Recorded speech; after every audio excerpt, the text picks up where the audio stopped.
इस जंगल में शेर कभी एक जबरदस्त चिंगारा था, गले में नहीं थी माला उसके, सर पे कोई ताज नहीं, मिजाज था लेकिन उसका अपने जंगल का सरताज वही।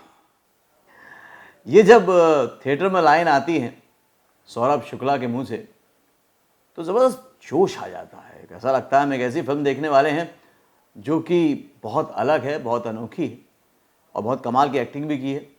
इस फिल्म की चर्चा चारों तरफ हो रही है तो आज हम इसको एनालाइज करने वाले हैं, लेकिन आप लोग अपनी ओपिनियन बनाने से पहले, असेसमेंट करने से पहले समझ लें कि मैं ये अलग स्टाइल में करने वाला हूं। सबसे पहले इस फिल्म को लेकर लोगों की भिन्न भिन्न सोच है, अलग अलग रिव्यूज़ हैं, किसी को बहुत अच्छी लगी, किसी को बिल्कुल भी अच्छी नहीं लगी।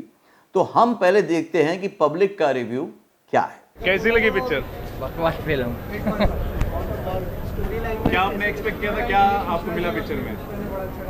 पिक्चर में कुछ दम ही नहीं है यार, ऐसे कि स्टोरी में कुछ दम नहीं है, डायरेक्शन में दम नहीं है और नाम बड़े दर्शन कोटे, यशराज फिल्म्स। फिल्म कैसी लगी? फर्स्ट डे फर्स्ट शो देखने आया आप? एकदम झकास, बहुत बढ़िया मूवी लगी सर मुझको। आप दिल से बोल रहे हैं, सच्चाई के साथ? मैं दिल से बोल रहा हूँ सर, सच्चाई के साथ। मुझे कोई रिश्वत नहीं दी किसी ने। अच्छा, हाँ, मैं झूठ क्यों बोलूँ सर? अगर ये लोग देखने आएंगे और आपकी बातें सच्ची नहीं हुई तो आपको श्राप देंगे लोग। अरे मुझे शराब क्यों देंगे सर? जो बीमार होगा वो बीमार बताएगा और जिसके रगों में खून दौड़ता होगा वो अच्छी बताएगा सर। दोनों तरह की पब्लिक होती है, दोनों तरह की पब्लिक को अच्छा बताने वाली, बुरा बताने वाली भी। पब्लिक के बारे में कुछ बोल नहीं सकते ना। आप इस फिल्म से क्या एक्सपेक्ट कर रहे थे, क्या आपको मिला फिल्म में? सर मैंने एंजॉय किया, और क्या। आदमी घर में दुखी होता है, चलो यार मूवी देख ले, और मूवी देखो खुश हो जाता है, बस यही होता है मूवी का मतलब। कुछ मूवीज ऐसी होती है जिसके अंदर है ना इतिहास की बातें बताई जाती है, बातें जो है रिसर्च के साथ बताई जाती हैं, तो उसमें कहीं कमियां हैं या फिर सब कुछ बराबर है? मुझे सर कुछ मालूम, मुझे मूवी बहुत अच्छी लगी, बस मुझे देखने में मजा आ गया जी। बस मुझे देखने में मजा आ गया, मेरे पैसे वसूल हो गए, 3 घंटे मेरे बढ़िया लगे जी। आपको फिल्म अच्छी लगी लेकिन सर को फिल्म अच्छी नहीं, आपको नहीं लगा? मुझे लगा था वो क्रांति, इनके बारे में क्या बता सकता हूँ सर? क्रांति पिक्चर जो आई थी मनोज कुमार की, तो वो बहुत अच्छी थी, गाने वाने सब अच्छा था, उसके जैसे बनाने की कोशिश की गई है लेकिन बनी नहीं है, वैसी नहीं बनी जी। क्या बोल रहे हैं आप? सर इनसे मैं ये गलत बता रहे हैं, मैं सही बता रहा हूँ। उनका अपना है, आप अपना बता रहे हैं। हर आदमी की थिंकिंग अलग अलग होती है सर। मुझे तो मूवी बहुत अच्छी लगी। हाँ, किसका काम अच्छा लगा? सबका काम अच्छा लगा। डायरेक्टर ने जितना जो काम लिया सबका काम बढ़िया किया। हीरोइन नहीं थी पहली बार, उसने उसकी कैपेसिटी जितनी है, क्षमता उसके अंदर जितनी, उसने वैसा काम किया। तो आपने जो पैसा खर्च किया है फिल्म देखने में वसूल हो गया? मजा आ गया। मैं तो सर लो, माँ कसम मैं झूठ नहीं बोल रहा। लो ये लो जी, मैं टिकट दोबारा देखने जा रहा हूँ, मैं झूठ नहीं बोल रहा सर। ये लो पिक्चर देख लो आप, मेरा मन नहीं भरा। मैंने 1970 में पिक्चर देखी थी विनोद खन्ना धर्मेंद्र की, मेरा गांव मेरा देश। मैं मेरा जूना आदमी हूँ, मुझे दोबारा इसलिए दोबारा देख रहा हूँ कि उसको मैंने 50 बार देखी थी, अब इसको मैं पता नहीं कितनी बार देखूंगा। जी जी। चलिए आपका नाम बता दीजिए क्या है? मेरा नाम है राज किशोर राणा। चलिए ठीक है राणा साहब, thank you so much. Okay, thank you sir. तो देखा आपने, इस फिल्म को लेकर सभी की अपनी अपनी सोच है। हेलो फ्रेंड्स, वेलकम टू फिल्मी फंडे, joinfilms.com। मैं हूं आपका अपना वीरेंद्र राठौर और आप देख रहे हैं बॉलीवुड का Google, join films YouTube channel. Bollywood का गूगल जॉइन फिल्म्स को इसलिए कहा जाता है कि हमेशा ये एक अलग तरह की राय आपके सामने रखता है। जो सभी सोशल मीडिया एक दूसरे की कॉपी करके आपको अलग अलग शब्दों में, अलग अलग लाइन्स में परोसते हैं, हम बिल्कुल वैसा नहीं करते। हम उसकी अलग सोच को लेकर आते हैं। हम कहीं ना कहीं मेकर्स की सोच को, ऑडियंस की सोच को अनबायस्ड रूप में आपके सामने रखते हैं। तो शमशेरा को भी आज मैं एनालाइज करूंगा, जैसा मैंने कहा था शुरू में कि अलग स्टाइल में, बिल्कुल वैसे ही करूंगा। कुछ बातों पे ध्यान देना जरूरी है। कर्म से डकैत, धर्म से आजाद। देखिए, सबसे पहली बात यह है कि जब से लॉकडाउन हुआ है और वेब सीरीज का दौर आया है, तब से लोगों का फिल्म देखने का नजरिया बिल्कुल बदल गया और इसे फिल्म मेकर्स को एक्सेप्ट करना ही होगा, मगर साथ ही साथ ऑडियंस को भी समझना होगा कि कोई भी फिल्म अभी आप देखने जा रहे हैं वो लॉकडाउन से पहले शूट हुई है या लॉकडाउन के बाद हुई है। क्योंकि अगर लॉकडाउन से पहले शूट हुआ है तो फिल्म मेकर उसी टाइप की फिल्म बना रहे थे जैसे लोग पसंद कर रहे थे। ये कहानी है उसकी जो कहता था गुलामी किसी की अच्छी नहीं होती।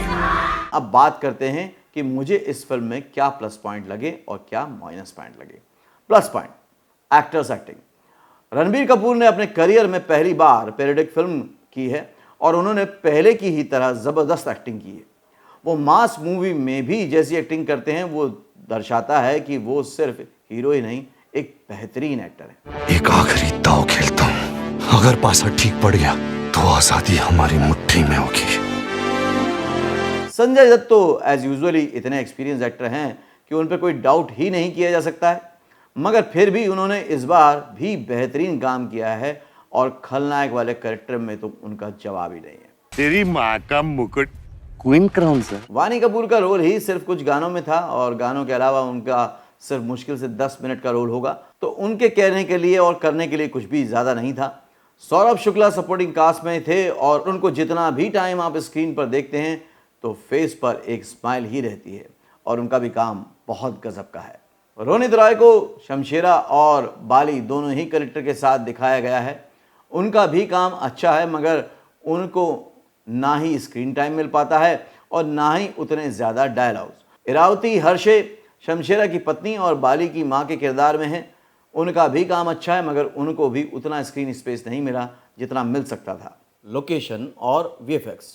इस फिल्म में जो आप फोर्ट देख रहे हैं वो फिल्म सिटी गोरेगांव में 300 वर्कर के साथ 2 महीने में तैयार किया गया और इसके अलावा जो भी खूबसूरत वादियाँ आप फिल्म में देखते हैं वो लद्दाख में फिल्माया गया है, जो देखने में बेहद खूबसूरत दिखती हैं। और जहाँ भी वीएफएक्स दिखता है, जैसे कौवे का सीन, ट्रेन वाला सीन, वो भी रियल ही दिखता है, तो वीएफएक्स बहुत अच्छा हुआ है। गाने, सॉन्ग्स। इस फिल्म में टोटल 5 गाने हैं और मेरी मानिए सभी गाने ही अच्छे हैं। जहाँ आजकल लिरिक्स और म्यूज़िक के नाम पर कुछ भी चल रहा है, वहीं इस फिल्म के एल्बम ने म्यूज़िक, लिरिक्स, सिंगर सब कुछ अच्छा रखा गया है। हाँ, गाने सुनते वक्त कुछ सुने सुने से ज़रूर लगते हैं, मगर फिर भी ये नहीं लगता कि कुछ भी बना दिया गया हो। एक बात और, इस एल्बम में 3 गाने सुखविंदर सिंह ने गाए हैं, जो कि 90s और 80s में होता था। एक सिंगर एक फिल्म में एक से ज़्यादा गाने गाते थे, इसलिए अभी के टाइम में सुखविंदर सिंह के 3 गाने एक फिल्म में देख के अच्छा लगा। कुछ माइनस पॉइंट भी नज़र आए, जैसे कि लेंथ। किसी भी मूवी की लेंथ उसकी स्टोरी पे डिपेंड करती है। अगर स्टोरी बहुत अच्छी नहीं है तो लेंथ भी ज़्यादा हो गई हो तो और ज़्यादा हजम नहीं हो पाती, क्योंकि अगर स्टोरी अच्छी है तो लोग उसको पसंद कर रहे हैं, तो फिर भी लेंथ चाहे जितनी भी हो मायने नहीं रखता। लेकिन अगर स्टोरी भी अच्छी नहीं है और लेंथ भी ज़्यादा है तो दर्शक बोरिंग फील करते हैं। शमशेरा में भी यही है। बाली का कैरेक्टर इंट्रोड्यूस होता है लगभग 25 मिनट के बाद। इतनी देर तक शमशेरा की स्टोरी चलती है। अगर डायरेक्टर बाली के कैरेक्टर को पहले इंट्रोड्यूस करते और शमशेरा को बीच बीच में इंसर्ट करते रहते तो इस पे सस्पेंस भी बना रहता और टाइम ड्यूरेशन भी कम हो जाता। जैसा मैंने पहले प्लस पॉइंट में बताया था कि सॉन्ग अच्छे हैं, मगर अब वो ज़माना नहीं है कि सॉन्ग को लोग थिएटर में एंजॉय करते हैं। पहले सॉन्ग डायरेक्ट लोग थिएटर में देखते थे और सुनते थे, बट अब डिजिटल वर्ल्ड में जब तक मूवी आती है सॉन्ग पुराने हो चुके होते हैं, इसलिए कम से कम 3 सॉन्ग कट किए जा सकते थे। Emotional attachment. इंडियन सिनेमा में इमोशन का बहुत महत्व होता है। ये जब से सिनेमा का आगाज़ हुआ तब से अभी तक इससे कोई इनकार नहीं कर सकता। चाहे वो पिता और पुत्र के बीच का इमोशन हो, माँ और बेटे, भाई और बहन, 2 दोस्त, प्रेमी और प्रेमिका, चाहे वो अपने देश के प्रति हो या किसी जानवर के प्रति, स्ट्रॉन्ग इमोशन का होना बहुत ज़रूरी होता है।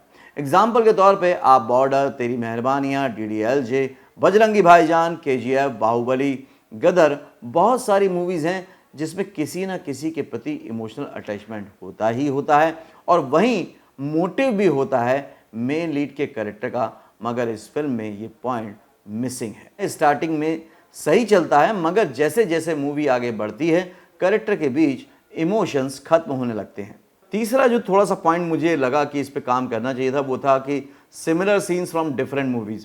शमशेरा मूवी का जो फर्स्ट अनाउंसमेंट मई 2018 में हुआ था और इसे दिसंबर 2019 में रिलीज़ करने का प्लान था, मगर कोविड के कारण फिल्म पोस्टपोन होती चली गई और फाइनली मूवी अभी रिलीज़ हुई। तो बेसिकली ये मूवी उस टाइम के लिए सही थी जब ऐसी मूवी चल रही थी और इस टाइप की ज़्यादा मूवी आई भी नहीं थी, मगर अब दर्शक ऐसी मूवी लगातार देख रहे हैं, इसलिए दर्शक इस मूवी के सीन्स को कुछ KGF से, कुछ बाहुबली से, कुछ RRR से, तो कुछ ठग्स ऑफ हिंदुस्तान से कंपेयर कर रहे हैं और सही भी है, क्योंकि कोई भी पैसे खर्च करके बार बार एक ही तरह की, एक ही टाइप की मूवी क्यों देखना चाहेगा। तो फ्रेंड्स, ये थे इस फिल्म को लेकर मेरे थॉट्स। मैं ये चाहता हूं कि being a interested in film making और इन एक्टिंग और इन राइटिंग, आप भी हर फिल्म को अनबायस्ड रूप में थोड़ा एनालाइज करना सीखें। इससे होगा ये कि हर फिल्म के प्लस माइनस पॉइंट आप देखना शुरू करेंगे। इससे आपकी फिल्म की अंडरस्टैंडिंग बढ़ेगी, समझ बढ़ेगी, और आप किसी की कही हुई बातों में नहीं आएंगे। देखिए, जो आम दर्शक होता है वो तो एंटरटेनमेंट के लिए देखता है, लेकिन जॉइन फिल्म्स की कम्युनिटी क्यों देखती है? क्योंकि वो फिल्मों में जाना चाहती है, फिल्मों में काम करना चाहती है, और उसके लिए बहुत ज़रूरी है अनबायस्ड ओपिनियन रखना कि हाँ, ये ठीक लगा, ये खराब लगा। ऐसा नहीं है आम ऑडियंस को क्या लगता है, पिक्चर खराब थी, पिक्चर अच्छी थी, लेकिन एक स्टूडेंट के तौर पर पिक्चर में ये अच्छा था, हाँ ये थोड़ा और अच्छा हो सकता था। जैसे बीइंग ए क्रिएटिव पर्सन, मेरे में कुछ अच्छी चीज़ें हैं और कुछ अच्छी हो सकती हैं, मतलब कि एरिया ऑफ इम्प्रूवमेंट हो सकता है, तो उसकी कंटिन्यूटी बनी रहनी चाहिए। अगले वीडियो में फिर से मिलूंगा, लेकिन इस वीडियो से क्या समझा और आपको क्या लगता है, आपकी ओपिनियन क्या है इस फिल्म के बारे में, कमेंट करिए। बड़ा कमेंट होता होने दीजिए, लेकिन इससे आपको खुद करने में मज़ा आएगा, खुद की ओपिनियन क्रिएट होगी। अगले वीडियो में फिर से मिलता हूँ, तब तक के लिए देखते रहिए, सीखते रहिए, जमे रहिए। All the very best.